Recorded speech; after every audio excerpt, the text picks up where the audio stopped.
Hey, you guys. Well, I think it's morning there. I am actually here in London, England. I'm right in the town. I should show you real fast. You could watch. There's a street show going on right now. You see it? But my topic today is to talk to you guys about recognition and how to get your team on board in celebrating and working hard toward a common goal.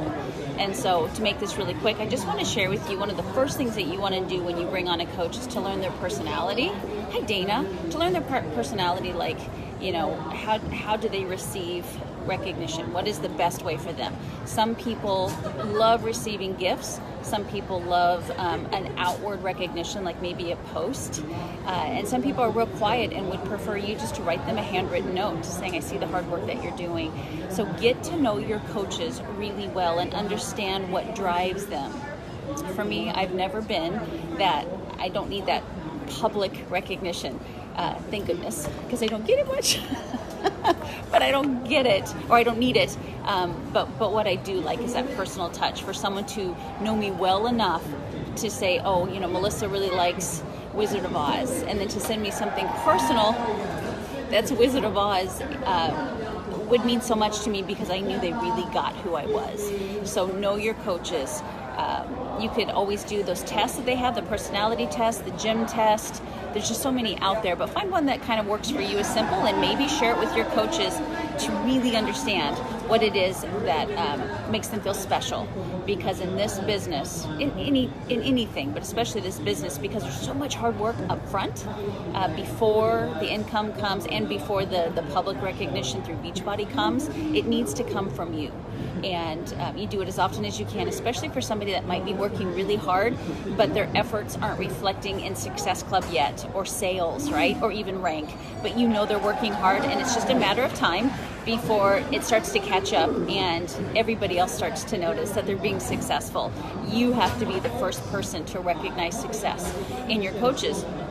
In fact, I was just talking to Kim Green. I don't know if Kim Green will be on here or not, but we were talking about number one, copying what I do. I always want my coaches to take what I do, what seems to be working for me, and to do it as well. And she's, you know, made the comment. She goes, but I'm not you. And I'm like, well, no, I'm 10 years in the making. I've been doing this for 10 years. I get this, you know, it's taken a lot of practice. But yours is coming, and everything that you do in every little bit of time that goes by will get you closer to having the success that you see others have that have just been doing it longer. So recognize people for still working hard, even though other people may not see that yet. And then the second thing, how do you get your team, like you say you want that goal of team leader, or you want that goal of diamond or star diamond, elite. How do you get your coaches on board to do that with you? Some will, some won't. I have tried many times, and I'm sure Lindsay can attest to it as well, that sometimes you've set goals and you've asked people to run with you toward a goal, and they say, okay, but then they just don't do it. It's not as important to them as it is you, and you have to be okay with that. You will find your people that will lock arms with you because they understand that what I am asking them to do is going to be the exact same thing that they're going to have to ask their coaches to do to reach that same level. So it's almost just a matter of respect, saying, you know what, I have to go first, but as soon as I go first for my upline, because I care how much this coach pours into me, I'm going to be in that exact same position. And so I'll do for others as I want done for me.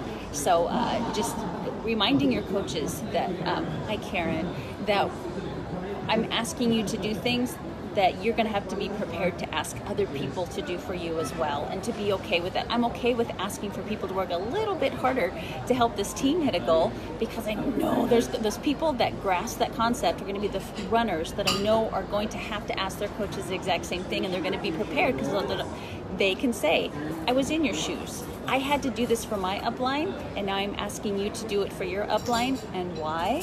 Because you're going to ask your coaches to do the exact same thing. So I'm gonna stand up. I'm gonna show you the quick view again, because I gotta go. We're gonna go take a walk. But while I'm here, why not, huh? Okay. Here we are. Right here, the last time we were here, I know 2 times ago, we saw Vince Neil from Motley Crue just walking down the street with his wife or his girlfriend, and of course there's a Burger King. But we just ate at a Lebanese restaurant. It was amazing. All right, you guys, go work hard. Go make magic happen. Go say hi. I'm gonna make magic happen. Bye.